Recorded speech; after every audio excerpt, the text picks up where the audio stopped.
सभी छोटे बड़े श्रोताओं को सुनीता भटनागर का प्यार भरा नमस्कार। ऑडियो स्टोरीज के हमारे चैनल कहानी जगत में आप सभी का स्वागत है। हिंदी कहानियों की श्रृंखला में आइए आज सुनते हैं कृष्णकांत जी द्वारा रचित कहानी काकी। काकी कहा करती थी कि लोग मर जाते हैं लेकिन वास्तव में वे मरते नहीं हैं, बस चोला बदल जाता है। तुम्हारे काका भी मरे नहीं हैं, यहाँ उनका समय पूरा हो गया था, दाना पानी उड़ गया था इसलिए चले गए। हमें भी साथ ही जाना था लेकिन हमारा टिकट कहीं खो गया है। दूत लोग ढूंढ रहे होंगे, मिलेगा जैसे ही वैसे ही हमें भी जाना है। हाँ, ये इंतज़ार कर रहे होंगे। तुम्हारे काका हमसे कहे थे कि हम चल रहे हैं, तुम भी आ जाना। काकी की इस तरह की बातें सुन सुनकर बच्चे हंसते और सयाने हैरान होते और काकी हर दम अजीब भाव में रहती। काका के जाने के बाद काकी ऐसे हो गई थी जैसे जलते दिए का तेल खत्म हो गया हो और अब बुझना ही चाह रहा हो। जो काकी थकती नहीं थी अब थकान कभी उतरती ही नहीं। जिस घर में कभी उदासी नहीं फटकती थी उस घर में जैसे उदासी का स्थायी बसेरा हो गया। एक खंडहर जिसमें काकी किसी आत्मा की तरह भटकने लगी थी। काका की मृत्यु आकस्मिक नहीं थी, कई महीनों से वे बीमार थे। काका चारपाई पर लेटे रहते और काकी उनके आगे पीछे मंडराती रहती, खाना पीना दवा वगैरह पूछती रहती। कभी सिरहाने बैठकर सिर पे हाथ फिराती तो कभी पैताने बैठकर पांव दबाती। काका ने पूरी जिंदगी काकी से कभी पांव नहीं दबवाया था। काकी जब कभी पांव दबाने लगती तो वह इशारे में मना करते। काकी कहती, अरे जवानी की बात और थी, तब हाथ पांव काम करता था, देह में जान थी, नहीं दबवाया ना सही। अब तो जो करूं करने दो, इतने से क्या जाता है तुम्हारा। जानती हूं कि समय आएगा तो कोई रोक नहीं पाएगा, बस मुझे थोड़ा संतोष हो जाता है। नहीं ले जा सकती तुम्हें बड़े बड़े अस्पतालों में, कोई बात नहीं, जो कर सकती हूँ उसके लिए तो ना रोको। काका चुपचाप पड़े पड़े उन्हें देखते रहते। जब वे किसी काम से वहां से खिसकती तो चुपचाप आंखों के कोर भिगोते और गमछे से सुखा लेते। काका को जैसे अंदेशा हो गया था कि अब वे जहाने फानी से कूच करने वाले हैं। पूरे गांव में यह जोड़ी अनोखी थी। उनके जीने का सलीका एकदम अलग था। उनके पास कुछ नहीं था लेकिन वे प्रेम से भरे थे और इसीलिए शायद उनके पास सब कुछ था। वे दोनों के जवानी के दिन थे जब अचानक एक जगह वे मिल गए थे। उन्होंने पाया कि उन दोनों की दुनिया बिल्कुल एक जैसी है। दोनों अलग थलग, दोनों बेसहारा, दोनों उदास, दोनों प्यासे। उन्होंने एक दूसरे की ज़रूरतों को पहचान लिया, एक दूसरे को संबल दिया और साथ साथ चल पड़े। लेकिन अब जब काकी अकेली रह गई तो जीना मुश्किल लगने लगा। अब उनके पास काका के साथ जी गई जिंदगी के स्याह सफ़ेद निशानों के अलावा काका की छोड़ी हुई कुछ संपत्ति रह गई।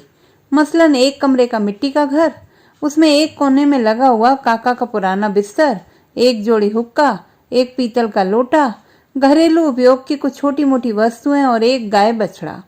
ये सारी चीजें काकी की जान से बढ़कर थीं। वे अपने बचे जीवन के बजाय इन सामानों की ज्यादा चिंता करती। इस्तेमाल करें ना करें, लोटे को दिन में कई बार धोती। एक दिन लोटा मांजते हुए उसकी पैंदी में जरा सा छेद हो गया। काकी की आंखें भर आईं। काका को जैसे सुनाते हुए बोली, खुद तो चले गए, यही सब टीन टांगड़ी बचा है, उसको भी किसी की नजर लग गई है, सब से हाथ धोना पड़ेगा। बुदबुदाते हुए उन्होंने काका का बिस्तर ठीक किया और जाकर चौखट पर बैठ गई। काकी हर दम इस तरह का व्यवहार करती जैसे कि काका जीवित हैं और वहीं आसपास हैं। जो कह रही हैं सब सुन रहे हैं। वे रोज ही उनका बिस्तर ठीक करती, लोटा धुलती थी, उन्हें सुनाकर बड़बड़ाती। सब कहते कि काकी पागल हो गई हैं। 30 साल की उम्र तक काका की शादी नहीं हुई थी। घर में दूसरा कोई था नहीं। काका की बेतरतीब जिंदगी अपने ढंग से चल रही थी कि उन्हें काकी मिल गई। काका ने काकी से ब्याह कर लिया। लेकिन मुश्किल यह हुई कि काका अपनी जाति से ब्राह्मण थे और काकी अपनी पैदाइश के कारण ब्राह्मण समाज के लिए वर्ज्य। समाज ने उनका हुक्का पानी बंद कर दिया। किसी के यहाँ आना जाना, खाना पीना सब बंद। अब उनकी दुनिया एक कच्चे घर में सिमट गई जहाँ सिर्फ दोनों थे, लेकिन अपने में मगन। लोगों के बहिष्कार का उन पर कोई असर नहीं हुआ। काका कहते, लोग मेरे यहाँ आते जाते थे तो क्या, मेरी परेशानी तो किसी ने कम नहीं कर दी थी। मेरा घर नहीं बसेगा तो जमाना मेरे काम आएगा क्या? उन्होंने जमाने की फिक्र करनी ही बंद कर दी। कोई आमदनी ना होने से अक्सर अभावग्रस्तता रहती थी। खेती बस इतनी थी कि थोड़ा बहुत गेहूं या धान उगा लेते थे। गंवई जीवन में पेट पालने का जो सबसे अच्छा जुगाड़ हो सकता था, वही काका ने भी कर लिया था। उन्होंने बंटाई पर एक गाय ले ली। बंटाई की शर्त थी कि काका गाय को खिलाएंगे, आधा दूध गाय मालिक का, आधा काका का। गाय जो बच्चे देगी वे काका को ही मिलेंगे। इस तरह कुछ एक सालों में काका का घर जानवरों से भर गया। अब एक न एक गाय हमेशा दूध देती रहती थी। बहुत बार जब घर में अनाज नहीं होता तो दूध दही के सहारे ही दिन कट जाते थे। कभी कभी थोड़े में ही काम चला लिया जाता और दूध बेचकर कुछ पैसे मिल जाते, जिससे दूसरी जरूरतें पूरी हो जाती। काका अपने जानवरों को बहुत प्यार करते। वे पैदा होते ही हर एक का नामकरण कर देते। जो मंगलवार को पैदा हुआ उसका नाम मंगरू, जो शुक्रवार को पैदा हुआ उसका नाम सुकई, किसी का गुड्डू तो किसी का नाम बिड्डू। वे उन्हें बच्चों की तरह पालते। उनके और जानवरों के बीच जो समझ थी, वह लोगों के बीच क्या होगी। काका उन्हें जो निर्देश देते वे उसका अनुसरण करते। कोई जानवर किसी तरफ जा रहा हो और काका उसको पुकारते तो वह लौट पड़ता। गायें उन्हें देखते ही चिल्लाने लगती, मगर जैसे ही वे चुप रहने को कहते वे चुप हो जाती। वे चारा लेकर आते तो गायें खाने को लपकती। काका कहते रुको अभी, और गायें झट से सावधान की मुद्रा में खड़ी हो जाती। गायों से काका की बातचीत देखकर लोग दंग रह जाते थे। काका कहते थे कि वे अपने गायों की भाषा समझते हैं। वे खूंटे से बंधी छटपटा रही होती और काका पहुंचकर उनकी गर्दन से अपनी गर्दन लगाकर उन्हें पुचकार देते तो वे मान जाती। कुछ लोग कहते कि काका के बाल बच्चे नहीं है ना, इसीलिए वे जानवरों को बच्चों की तरह प्यार करते हैं। इस पर काका बछड़े को दुलारते हुए कहते, किस बच्चे से कम है यह मेरा प्यारा सा गुड्डू? काकी कहती, उन्हें बच्चे इसलिए नहीं हुए कि अभी काका के साथ कई जन्म बाकी हैं। हम दोनों दोबारा जन्म लेंगे तब बच्चे भी होंगे। ऐसा था काका काकी का सपनीला सा संसार। काका के जाने के बाद काकी कई दिनों तक तो बिल्कुल खामोश रही। कोई कुछ पूछता तो जवाब भी नहीं देती, बस चुपचाप देखती रहती। लोग डर जाते। अपने को संभालने की उन्होंने हर संभव कोशिश की, लेकिन एक तो काका की कमी, ऊपर से बुढ़ापा। काकी अपने को हर मोड़ पर कमजोर पाती गई। उनकी जिंदगी धीरे धीरे अपने हाथ पांव समेटने लगी। उन्होंने सोचा कि खेती खुद संभालें, मगर उनसे नहीं हो सका तो अगले सीजन खेत बंटाई पर उठा दिया। हालांकि काका के रहते खेती का भी ज्यादातर काम वो खुद ही करती थी। अब उनके जिम्मे सबसे बड़ा काम रह गया गाय बछड़े की परवरिश करना। यह काम उनकी दक्षता से, उनकी क्षमता से बड़ा था। लोगों ने जानवरों को बेचने की सलाह दी। इस पर काकी ने कहा, हमारे बुरे दिनों पर ये जानवर ही तो थे जिन्होंने हमें भूखों नहीं मरने दिया। जब तक देह में जान है इनकी परवरिश करेंगे। वे सारा दिन गाय बछड़े के लिए चारे के इंतजाम में लगी रहती। घास का बोझ लेकर चल नहीं पाती थी, इसलिए थोड़ी थोड़ी घास कांख में दबाकर सारा दिन ढोती रहती। लोग उन्हें झिड़कते, क्या मर रही हो बुढ़ापे में, गाय किसी और को सौंप दो। पर वे अपनी जिद पर थी। कहती, दूध मिले ना मिले, गौ सेवा से परलोक भी तो सुधर रहा है। वैसे गाय तो काकी की तरह ढलती उम्र में थी, इसलिए शांत थी, मगर बछड़ा उन्हें काफी तंग करता था। काकी लेकर चलती उसे बांधने के लिए तो वह खींचकर भाग जाता और गांव भर में दौड़ाता रहता। आगे आगे चौकड़ी भरता हुआ बछड़ा और पीछे पीछे झुकी कमर पर लुढ़कती हुई काकी। वह जाकर किसी खेत में खाने लगता तो काकी को भला बुरा भी सुनने पड़ता। आखिरकार यह मुसीबत तभी टलती जब कोई उसे पकड़कर काकी के दरवाजे पर बांध जाता। काकी को इसके लिए बहुत बार भला बुरा सुनना भी पड़ा। जब घास ला पाना संभव नहीं होता तो गाय बछड़े दोनों को बाग में ले जाकर लंबी रस्सी से बांध दिया करती और दोनों घास चर के अपना पेट भर लिया करते। एक रोज काकी बछड़े को बांधने जा रही थी कि वह खींच कर भागा और काकी रस्सी में फंसकर कुछ दूर तक घिसट गई। घुटना छिल गया। कई रोज तक मरहम पट्टी करती रही। आखिरकार काकी ने सोचा कि इसे किसी न किसी को दे देना चाहिए। वे चाहती थीं कि बछड़े को गांव का ही कोई आदमी ले ले ताकि ये मेरी आंखों के सामने रहे, लेकिन गांव में कोई उसे लेने को तैयार ना हुआ। अब ज्यादातर लोग बैल से हल नहीं चलाते, तो कोई लेकर करे भी क्या। एक कसाई अलबत्ता एक रोज आदम का, लेकिन काकी ने उसे खदेड़ दिया। बोली, यह तो मेरे जीते जी होगा नहीं, हम इसे कसाई को नहीं देंगे, चाहे घसीट कर ही क्यों ना मार डालो मुझे। वे कहती, अगर इसे सही ठिकाने ना भेजा तो काका की आत्मा दुखी होगी।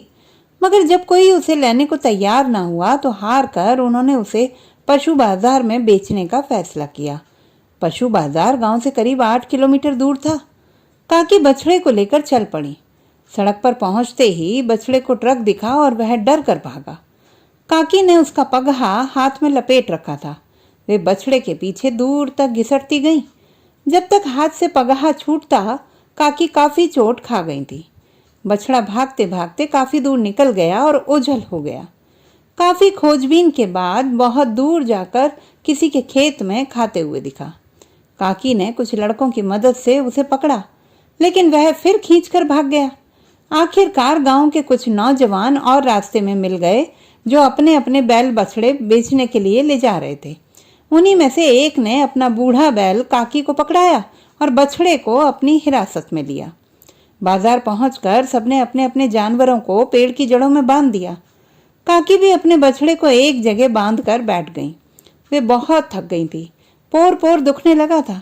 उन्हें काका की याद आ गई। अगर वे होते तो यह मुसीबत मेरे सर क्यों आती? ये जानवर उनके पाले हुए ना होते तो हम अपनी जान इनमें क्यों फंसाए रखते? चलो, आज आखिरकार छुटकारा मिल ही जाएगा।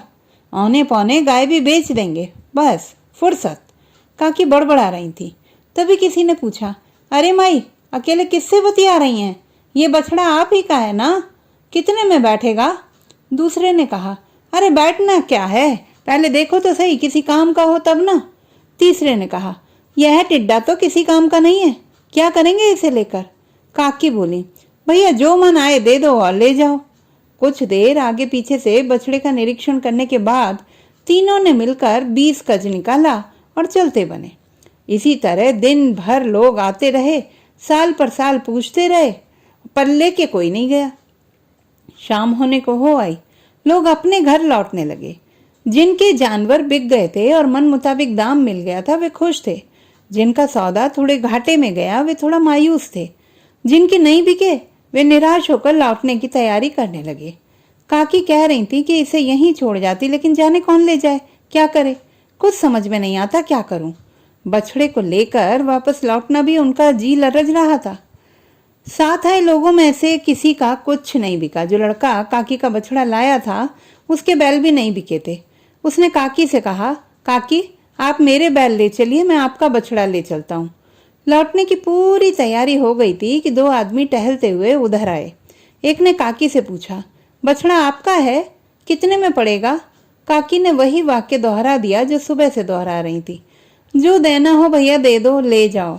उसने खीस निपोरते हुए पूछा, पक्का जो देना हो दे दें? काकी बोली, दे दो भैया, जो देना हो दे दो, ना देना हो कुछ ना दो, मुला इसे ले जाओ। उसने अपनी जेब में हाथ डाला और कुछ सिक्के निकाल कर काकी की ओर बढ़ाते हुए कहा, लो इतना ही है, रख लो और दे दो। काकी ने अपनी कांपती हथेली उसकी ओर बढ़ा दी और उसने सिक्के काकी के हाथ पर रख दिए। काकी ने पूछा, कितने हैं? उसने कहा, गिन लो। काकी ने कहा, क्या गिने? 16-20 आने जो भी होंगे, ठीक है, बस इसे ले जाओ, पर हाँ एक काम करना कि इसे कसाई को मत देना। वह आंखें चमकाते हुए बोला, अरे माई क्या बात करती हैं, पाप करूं तो नरक में भी जगह ना मिले। काकी ने पैसे कमीज की जेब में डाल लिए। उसने कहा, अरे माई गिन तो लो। काकी ने कहा, जाओ ले जाओ, ले जाओ इसे, जितना होगा सब ठीक है। उन्होंने बछड़े का पगहा खोलकर उन्हें पकड़ा दिया। वे लोग लेकर चल दिए। वे लोग चलने लगे तो बछड़ा पलटकर काकी की ओर भागा, लेकिन लगाम ने उसका मुंह फिर अपनी ओर खींच लिया। काकी के चेहरे की शिकन और उभर आई। वे बछड़े को जाते देखती रहीं और आंचल से अपनी आंखें पोंछती रहीं। बछड़ा बार बार पलटकर पीछे देखता रहा। पास खड़े लड़के ने पूछा, काकी तुम्हारी अकल मारी गई है क्या? क्यों दे दिया ऐसे? अरे गिनो तो, वे पैसे ज्यादा नहीं है, तुम्हें ठग ले गए वो लोग। 10-5 रुपए होंगे। काकी बोली, उस बछड़े का कोई मोल नहीं है बाबू, उसे ले जाने दो, उसका दाम मांगूंगी तो इस दुनिया में कोई नहीं दे पाएगा। इतना कहकर काकी उठी और घर की ओर चल दी। वे बदहसी में चली जा रही थी। रास्ते में कहीं रुकी भी नहीं। घर पहुंची तो रात के 10 बज चुके थे। वे चूर हो चुकी थीं। दिन भर की भूख थकान की आग में घी का काम कर रही थी। उन्होंने लोटा भरकर पानी पिया और जाकर बिस्तर पर लुढ़क गईं। वे सोकर उठी तो सुबह के 8 बज रहे थे। बीता हुआ दिन उनकी आंखों में तैर गया था। धीरे से उन्होंने जेब में हाथ डाला और सिक्के निकाल कर गिने। 16.5 रुपए थे। काकी ने उन पैसों को एक पुराने कपड़े में बांधा और काका के बिस्तर के नीचे सिरहाने की ओर छुपा दिया।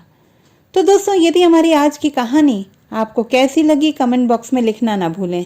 चैनल को सब्सक्राइब करें, लाइक करें और मित्रों के साथ शेयर करें।